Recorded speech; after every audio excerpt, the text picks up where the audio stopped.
Our first speaker in this block has spent decades proving that strong relationships are not a soft extra in business. They're a serious competitive edge. Please welcome now Andy Edwards with Relationomics, building trusted relationships as a business advantage. Andy. They walk among us. They walk among us, these people that we don't really understand. They say things that we don't say. They approach issues and problems in a way and in a manner that we certainly don't, and we simply don't click with them. Here's the thing. Their behavior may seem alien to us, but in exactly the same way, our behavior is alien to them. And quite often, it's characterized or manifested by a question that I ask my audiences. And this is the question. Imagine walking out of a room, whether that's the office, whether that's a factory, a shop, whether that's a bar, whether that's a dinner party. And as that door gently closes after you, as you disappear, the people remaining in the room, all of whom know you, they turn to each other and they say, what? I put this question out on social media a little while ago, got some very interesting responses, a lot of which were along the lines of, I don't care. I don't care what people say about me when I'm not there. And I think those people are missing a bit of a trick. Now, of course, I do understand that we are told to beat our own drum, to plough our own furrows and to dance to our own tunes. But if we're not aware of the impact we're having on other people, then as I say, I think there's a problem. Because how we leave people will be a product of how we've made them feel. What they say about us will be based on that. Now, of course, we may or may not have an existing relationship with them, which will play into that.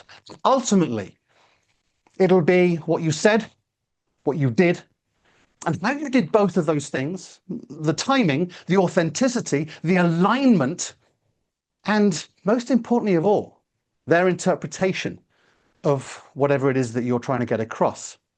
There is a difference between our intention and the interpretation of that intention. And the only way somebody in front of us can interpret our intention, which is between our ears, the only way they get it is through what we say, what we do, and how we do both those things, our behavior. It's about behavior and its interpretation. In the workplace, I call that Relationomics. See what I've done there? I've taken the word relationship and economics, sticking together, Relationomics. But it has to happen in that order. I believe that until and unless you get a really good set of relationships going within an organization, within a team, and with the wider staff, then the economics of the organization are jeopardized.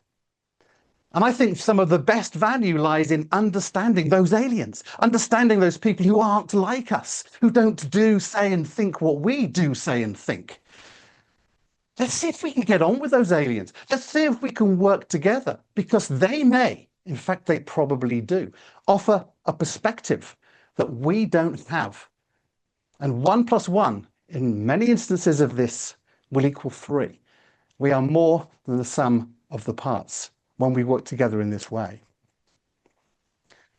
A lot of organizations have these issues that are what I would refer to as time suckers. They take away time, they take away headspace, they take away the idea of productivity because we're too busy thinking about and double guessing and trying to work out and arguing with all the other people around us. My suggestion is the rocket doesn't even take off under the circumstances of these issues. But here's an idea. How about suggesting that if we were to dilute or reduce or even eradicate some of those issues up on the screen now, and we, by that virtue, were to save 15 minutes in the morning and 15 minutes in the afternoon because we've eradicated or diluted some of these things, then that would be a good thing. And here's why it would be a good thing. Because there is a dividend to that issue. All of a sudden, this wonderful thing that we refer to as communication starts to actually happen rather than the illusion of it occurring happens. and with good communication amongst us all, then by definition, the outcome of good communication is better understanding. And if we understand and communicate at a better level, then trust by definition will get better, will deepen. And we work together more efficiently, more effectively, and productivity starts to take off. Remember that 15 minutes in the morning, 50 minutes in the afternoon, 30 minutes per day equates to 3 weeks per year productivity. And even when we just choose average wages, that's worth over £2,200 for that 3 weeks. A great multiplier for productivity, a general multiplier in business, is that we expect productivity to be about 3 times what we pay people. So over £6,500 per person is available from a productivity point of view if we just got on, played nicely together. In an organization of 25 people that I was speaking to yesterday, they recognized and realized that half an hour per day is worth to them £167,000. That is probably worth living. How are we going to do this? Well, you've probably heard of, if not read, this book by John Gray, Men Are From Mars, Women Are From Venus. I think he's got it wrong. And part of the reason I think he's got it wrong is I'm a little bit jealous of the fact he sold 32 million copies, and I've sold about 32 copies of each of mine. But that's not really the point right now. What I'm trying to explain here is that John says that there are 2 planets and men live on one and women live on the other. I don't believe that our home worlds are based on our gender. I believe they are based on our behavior. Yes, a lot of emotions that are out there, certainly. And people that would be very comfortable living on Venus. Now, before you start, I do know that Pluto has been demoted from a planet to mere dwarf planethood in about 2008. I'm going to still use Pluto for reasons that I think will become obvious. Plus the fact, if I dropped Pluto, I'd have to refer to Uranus, and that has all sorts of implications, which I don't want to go into. A bit of Jungian psychology here, whereby we get extroversion, introversion, thinking style and feeling style, and we get 4 basic positions, 4 basic home worlds. Martians will be attracted by this set of words. The Jovians, the Jupiter livers, they will recognize themselves in this set. Venusians will be compelled towards the idea of being described in these ways. And those people up there on Pluto will be absolutely clear that that is what describes them. You might, right now, want to have a look at those sets of words and decide on your home planet. Where do you live? Where do you start? By the way, I'm going to be quite happy for you to have not only a home planet, but a holiday home on one of the other planets if you really want to. What would be really interesting is identify the planet that you consider is most alien to you. There is a basic tenet in behavioral psychology that suggests once you understand where somebody's coming from, you get a clue to how they do everything. How you do anything, a clue to how you do everything. And that is a basic idea in human psychology that says, regardless of the context, people will be driven by the same sort of preferences in any way, shape, or form. And that happens not only on a good day, where we get these wonderful words associated with our home planets, but also on a bad day. Now, a bad day can happen quite often.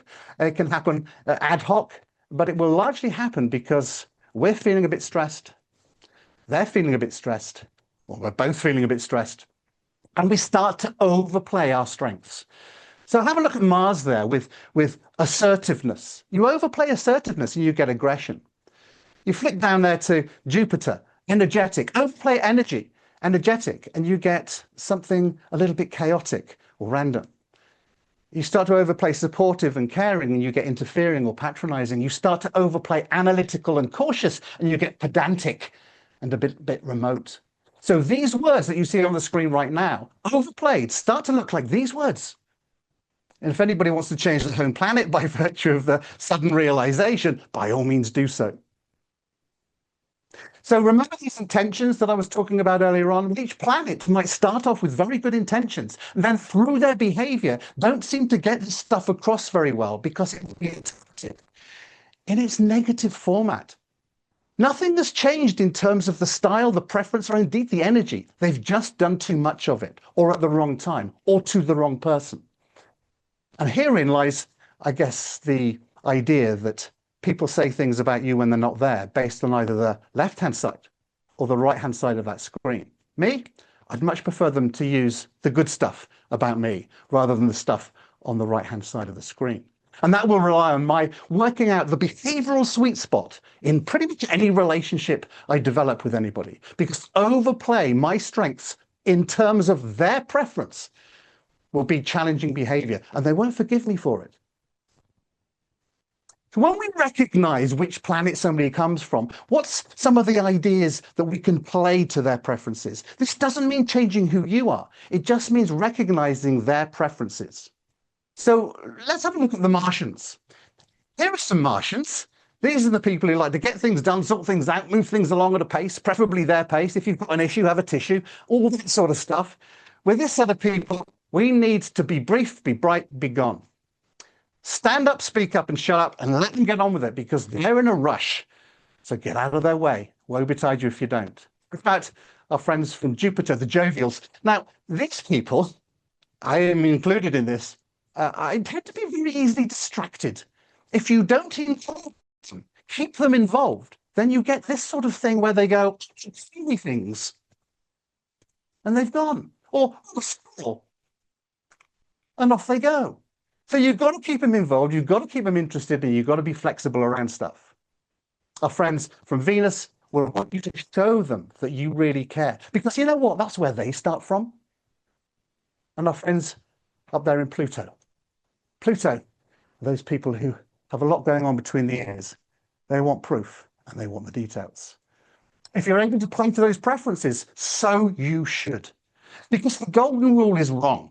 The golden rule says, treat others how you would like to be treated. And I get it at a philosophical level. They don't get it on a day-to-day basis. Because if you treat others how you would like to be treated, that is not emotionally intelligent. This is. To treat people how they would like to be treated presupposes you've thought a bit about your impact on them and recognize their preferences as different to yours, bless their little alien souls, and you treat them the way they would prefer to be treated. A great example of this, in the physical plane, my kids, my children, are all left-handed. So when I set the table for them, then I set the knife and fork around the wrong way. Of course, it's not around the wrong way, is it? It's around the right way, but for them. It doesn't take many calories to actually do this job. The work has already been done, and that work is recognizing somebody's preference and thus playing to it. I want to leave you with an acronym. As speakers love our acronyms and models, don't we? See if you can guess what the acronym is likely to be. It starts with A. And the suggestion here is that we're all on the same side. Very few people awoke this morning determined to annoy you. So look for where they're coming from in a positive way. L is for listen, and listen to what's not being said as much as what is being said. Listen and look for the alignment between what they're saying, their tone, their body language, which will give you some clues to perhaps where their home planet might lie. And once you start to establish where that home planet is, then you can realize with comfort the fact that they're going to be different, and you can provide a little bit of empathy around that. And once you know those differences, then navigate those differences, mine for those differences, value those differences on purpose. That's where the value is going to be. Ultimately, we're all revolving around the same sun. We will revolve around it at different orbits, different speeds, different spin, and different axes. But we need to be going around the same sun. We'll do it in our way, but let's keep it all together and maintain that solar system. I'd love to talk to you all a little bit more about how to put that solar system together and how to marshal it. And it's going to involve a few telescopes here and there.